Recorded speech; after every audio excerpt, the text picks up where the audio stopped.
was very happy that you brought up the word enlightenment in this morning's meditation, because that's exactly what I wanted to ask you about. Because as your definition of the recognition or the revelation of the nature of our being, it seems like we would be walking around with a lot more enlightened beings than Hinduism and Buddhism would give credit for. So I imagine there must be a discrepancy with the definition. For example, I loved your interview with Swami Sarvapriyananda. Now here's a guy, a monk, that's dedicating his life to this enlightenment project in a tradition that would say that the odds of him achieving it in his lifetime are very rare. And he himself says he's not enlightened.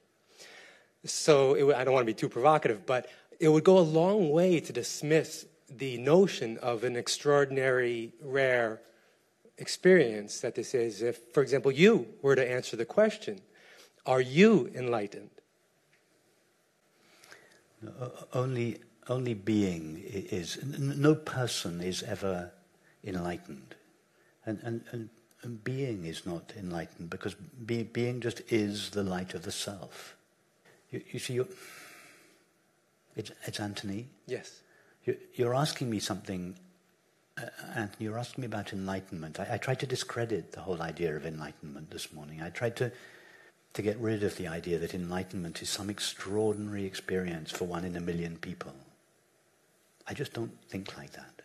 I don't think that I'm enlightened as a person. I don't think Ramana Maharshi was enlightened as a person. I think being is the light of the self, and I think it shines equally brightly in all people. When I look at you, that's all I see is just 100 and...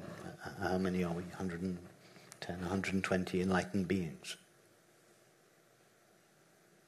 It would be an insult to you to think of you as anything else. It would be a denial of God's being. It would be a denial of truth. It would be a denial of reality to see you as anything else. I don't think there are any people, individual people, either to be enlightened or not to be enlightened. I just think there's being. And everything and everyone shines as that being. That's all I see when I see you. Just the one being shining in all these beautiful, unique, quirky, eccentric forms. That being never becomes endarkened by experience, and it's never enlightened by spiritual practice. So, Anthony, I can't answer your question. But that's an answer, and that's very helpful for me to hear. And Ramana, don't take it from me. Ramana Maharshi himself said, don't meditate. Don't meditate. Just be. He didn't encourage people to meditate. Even self-inquiry, it wasn't his highest practice. People think, self-inquiry was Ramana Maharshi's highest practice. No, it wasn't. He only developed that as a concession to people, to those of his students and devotees and so on, that couldn't simply be with him. That's all he wanted people, was just to be with him. And then as a concession to those that insisted that they give him that he give them something to do, he said, okay, practice self-inquiry. If you have to do something, practice self-inquiry. But it wasn't his highest method. It was a concession, a beautiful concession, and a valid one, and one, as you know, the book that I've just... a concession that I'm willing to make and often do make.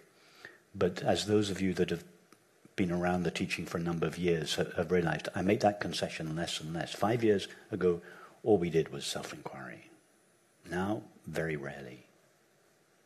We do what we did this morning. The art of laziness. The art of being. Doing absolutely nothing. Just being. Don't meditate. Just be. And being is never endarkened by experience and never enlightened by practice. So what I said this morning about giving up the idea of enlightenment, I really meant it. I really meant it. Give up the idea of enlightenment.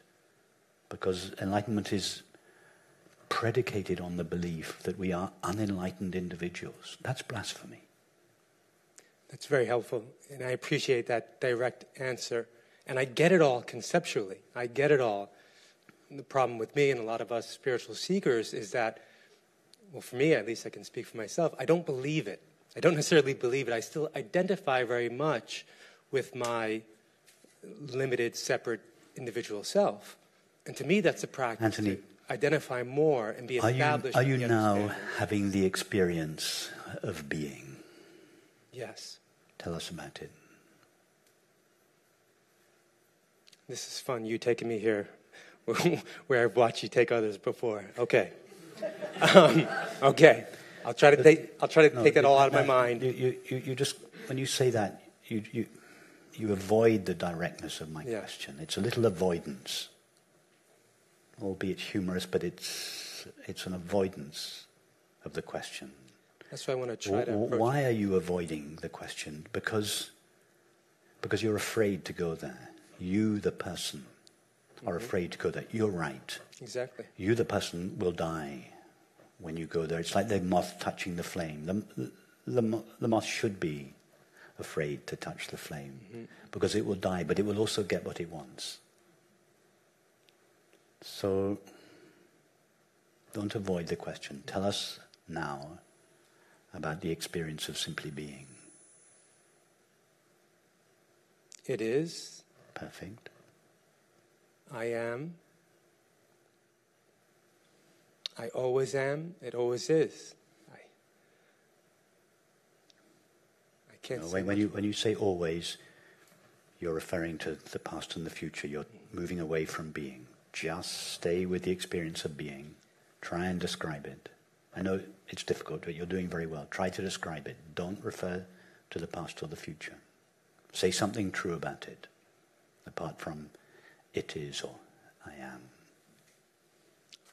I am present. I'm whole. It's fulfilled. It's complete. Well, what more do you want in life than to know that you are present, whole, fulfilled, and complete? Do you want anything else? What else are you looking for? If that's your experience, and I see that you're speaking from your experience, not just from reading it, what more do you want in life than to know that you are present, whole, perfect, and complete? Why are you still looking for enlightenment? What do you think enlightenment is going to add to that experience? I love it. Thank you. I love it. Thank you.